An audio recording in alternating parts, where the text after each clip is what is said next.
The rain had not stopped for hours, turning the narrow streets of the small American town into long ribbons of silver. Evening approached slowly, wrapping everything in a dull, cold haze. Inside the quiet corner of the old city park, a young girl sat alone beneath a flickering streetlight, her shoulders trembling, her face buried in her hands. Her worn-out wheelchair, rusted, bent, and barely holding together, leaned crooked on the wet sidewalk. One wheel lay completely detached, rolling a few inches every time the wind pushed against it. She clutched it helplessly, her fingers shaking as though even touching it brought her pain. Her name was Emily Rose Carter, a girl who carried both bravery and brokenness in her thin, fragile frame. Emily had known hardship all her life, but nothing hit her as sharply as this moment. She had spent months saving for this chair, sacrificing meals, skipping small joys, and accepting every ounce of help she could find. And now, with one loud crack earlier that afternoon, the only thing that gave her freedom had collapsed under her. She felt trapped again, trapped in a body that refused to cooperate, trapped in circumstances that never seemed to let her breathe, trapped in a world where she always had to struggle more than others just to stand in the same place. She lowered her head, tears falling onto her trembling hands, the rain blending with her sobs until everything felt like one painful storm.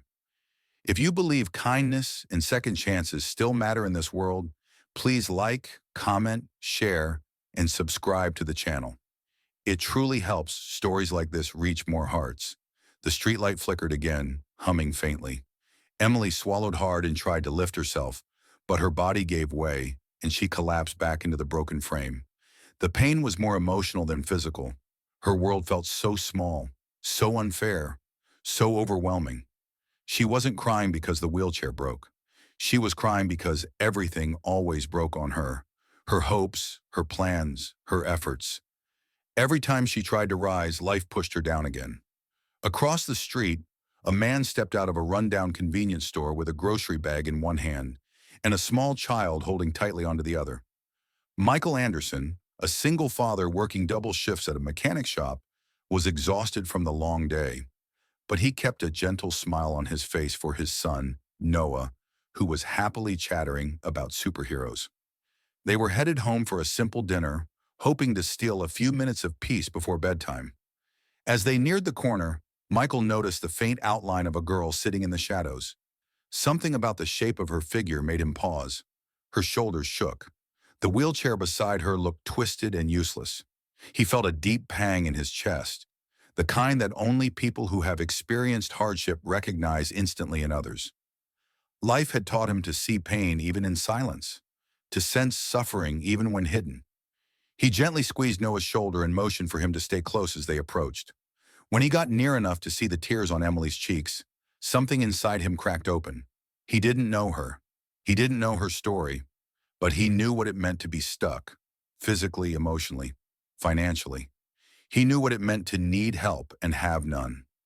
Emily tried to wipe her tears away quickly, ashamed to be seen in such a broken state, but her hands trembled and the detached wheel slipped from her grip, rolling away until it hit Michael's boot. She froze, panic flashing across her face, as if she expected judgment or rejection. But Michael didn't judge her. Instead, he knelt slowly, placing his grocery bag beside him.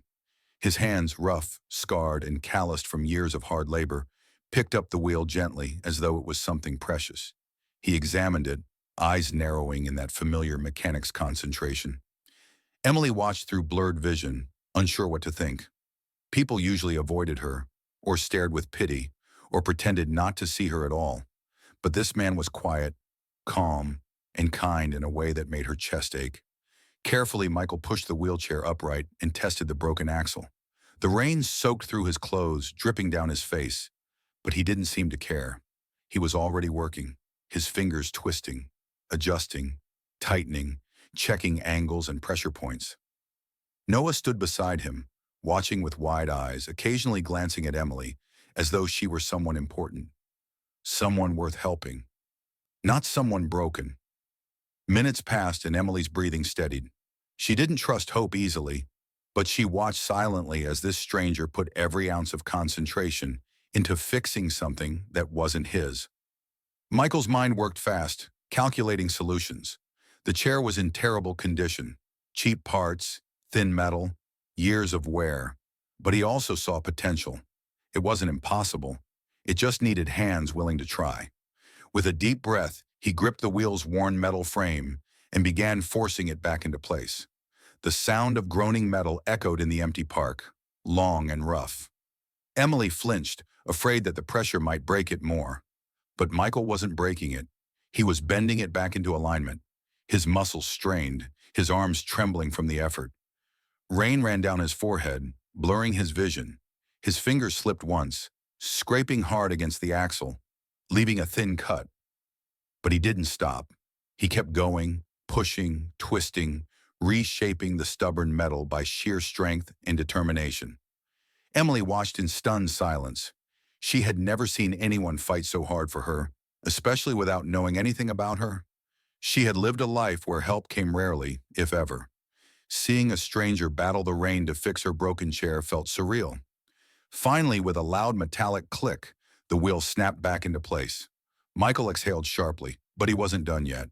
He tightened every bolt he could reach, straightened the footrest, tested the brakes, and even adjusted the back support to make it more stable.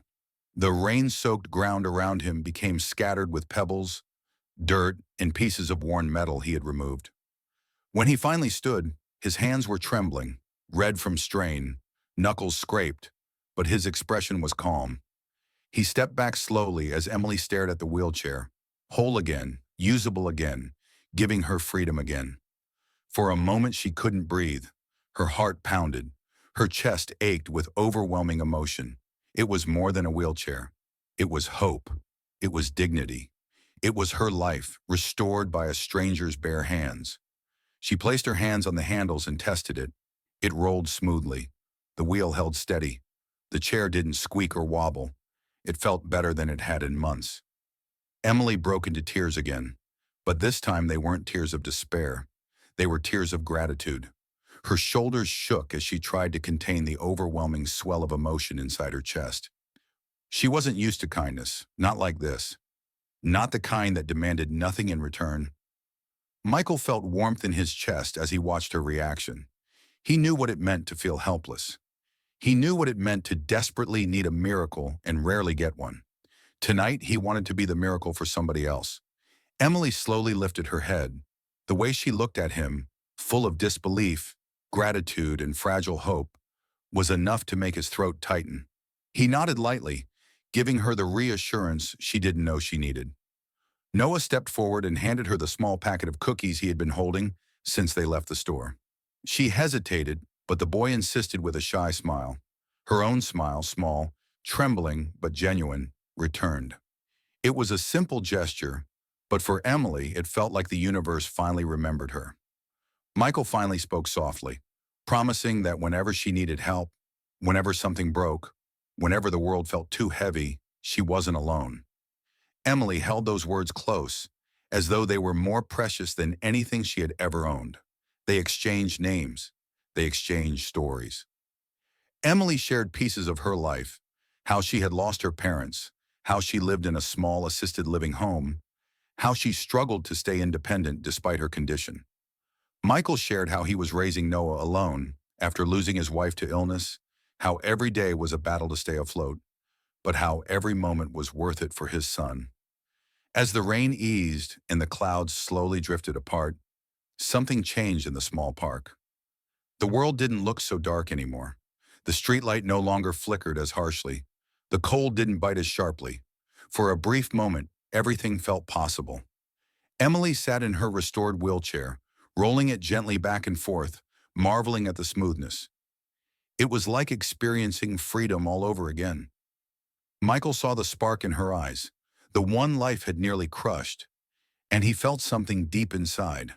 Not romantic interest, not pity, but a protective warmth.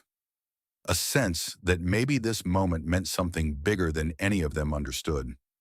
Before leaving, he handed her his number, telling her she mattered, telling her she deserved help just as much as anyone else, telling her she didn't need to struggle alone. Emily nodded, her throat tight, unable to speak, but her eyes told him everything. They parted ways that night, but something lingered in the air, something pure, something hopeful, something that reminded them both that kindness still existed, even in the quiet corners of a rainy world. If this story touched your heart, please like, comment, share, and subscribe. Your engagement helps keep these meaningful stories alive. Before you continue, please comment below. Kindness matters.